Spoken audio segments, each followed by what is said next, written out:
All right, so All right. we have a contextual question here for our own community. Yes. Because we obviously live in New Zealand and there are not a lot of Middle Eastern audiences that come to watch our shows. So how can we still present Egyptian dance in a really pure form when our audiences are often very commercial or westernized people and are expecting the Western idea of a belly dancer? Is there any advice you can give us on that? Well, first of all, having the concern to go for the pure, authentic thing is already very good. Because most communities I know don't even know they have to have that concern. So even the awareness that there is a deep side to the dance, there is a core, there is an essence that shouldn't be lost, I think that's already very good. If you know that exists and if you care about keeping it and going deeper into it, through studying, like you did, you organized an event with somebody who brings something of that, that's already working towards my answer to your question, which is, if you know more of the core and the essence, you're more able to answer your question in the sense that you can find a middle term between what you would do for Egyptians, for instance, and what common foreign audiences expect.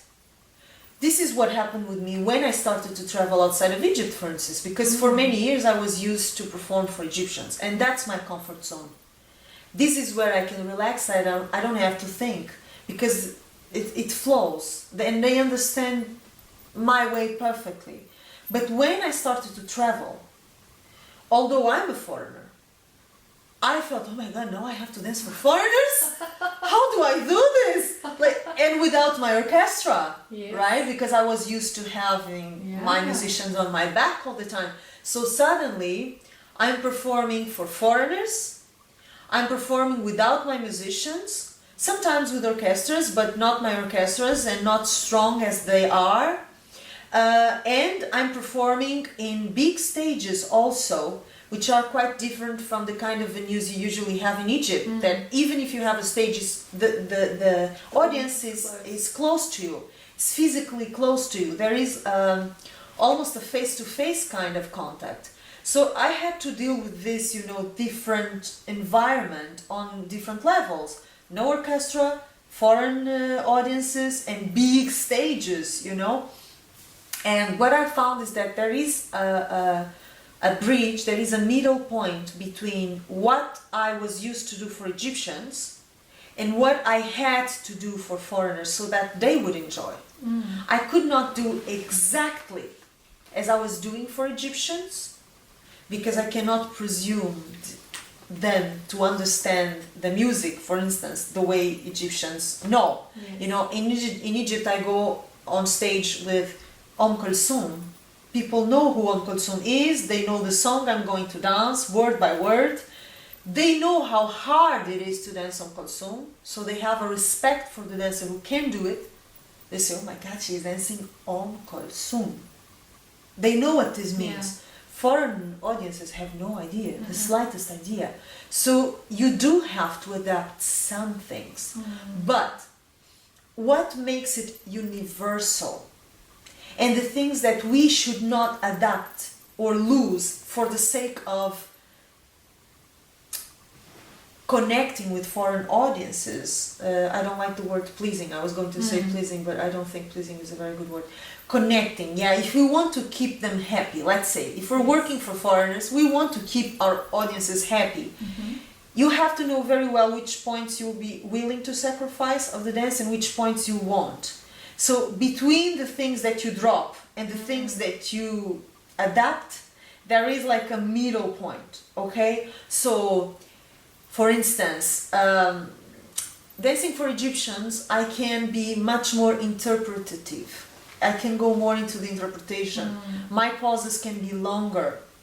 I can go deeper into the music without any need for explanations or translations or worrying about them getting the context, But at the same time, if we're looking for uniform, what is uniform, what is understood by everybody, real feeling is universal.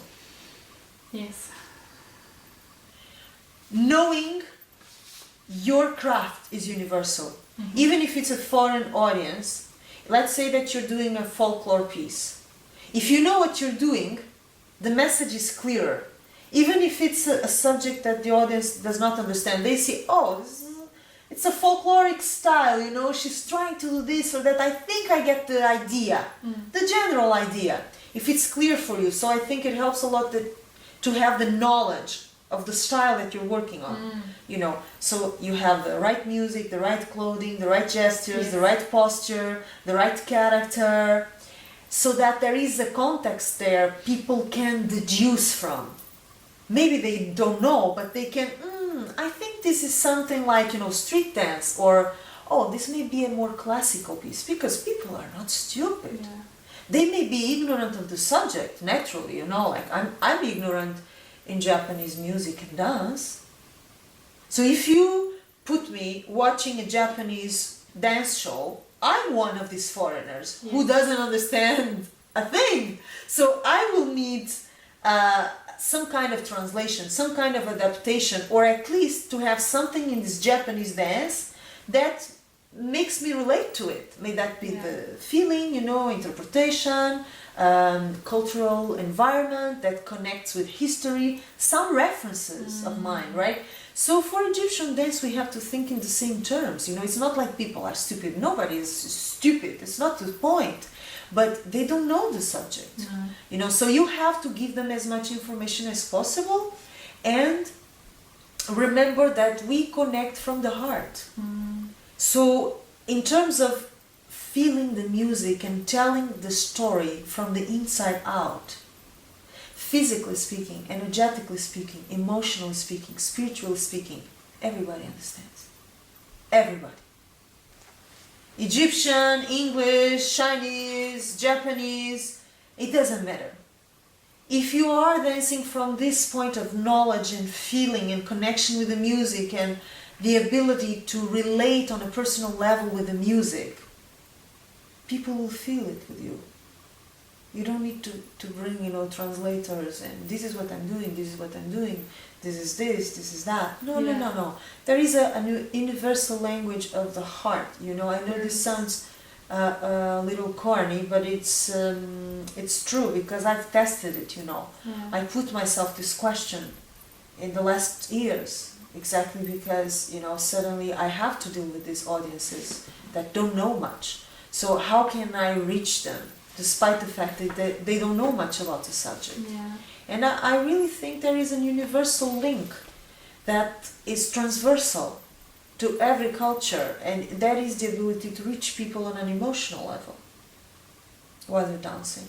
But you don't reach them if you're not feeling. This is the challenge, probably, you know, is that there is no bad audience. There's only bad dancers, you know. When you don't make them feel, it's because you don't feel. You haven't done your job. It's not their problem. It's very nice that people come to watch you, especially if they don't know anything about the subject. How generous is that? How generous is that? You know, that these people are taking their time to come and watch something they don't even understand. So it's not their job to do your job. It's not their job, you know, to applaud. It's not their job to like you. It's our responsibility. Yeah, it's your responsibility to reach out for them and make them feel whatever you are feeling. It's your job as a dancer. Remember, you're not there to expose your catalog of movements. Nobody is interested in that. And that's not your job. You're not there to be applauded and approved and pampered. People are not coming to the show to pamper you. They're paying a ticket to see a professional dancer. You have to give them something. They don't have to give you anything. Anything. So if they happen to love what you're doing, you say, thank you. But that's just a consequence. You are the one who is there to give to them, not the opposite. Yeah. So don't expect, oh, why they didn't applaud? It's a cold, because I hear this very often. Foreign audience is so cold, and people tell me, no, you are used to Egyptians, so, be prepared, because these are not like Egyptians. They're very cold, very reserved, they don't react. They'll say, it never happened to me. I've been around the world, I've performed for many different nationalities. I never found a bad audience. I never found a bad audience, because I make it my job to make it work. It's not their job to make it work, and they are really not there to adore me. They're not. They're not. Yeah. So if we understand that it's our responsibility to touch and move them, then I think we understand the universal link. Yeah, it doesn't matter what language they speak, No. or what country they're in. Yeah. No, at all. There was a very famous fado singer in Portugal called Amália Rodrigues. Yeah. She is dead for many years now, but she was like the maximum symbol of our music, national music, fado. And she went all over the world. She was a star all over the world, and she had invitations to go into Hollywood, cinema in France, in America. She always refused because she was, painted ballet. She loved Portugal, and she refused to leave Portugal. She could have been like Maria Callas. We're talking about on the level of Maria Callas and better, in my opinion. But she refused. The thing is, somebody asked her, how do you connect with, fado, which is such a Portuguese thing. It's sung in Portuguese. The expression is so Portuguese. Everything is so Portuguese. How do you make like Chinese, Japanese, French adore you? And you only speak in Portuguese, you sing in Portuguese. It's the Portuguese guitar. It's a language people don't understand. It's so far away from their culture. And they cry when they hear you sing. How is that possible, And she used to answer, it's a universal language. Feeling, it's a universal language. Emotion, that exposure, that vulnerability of you sharing your heart with your audience is universal. It has nothing to do with the fact that you're a foreigner or not. You're an artist or you're not. This is the question. And when you are, audiences are audiences. And it's your job to move them. Period.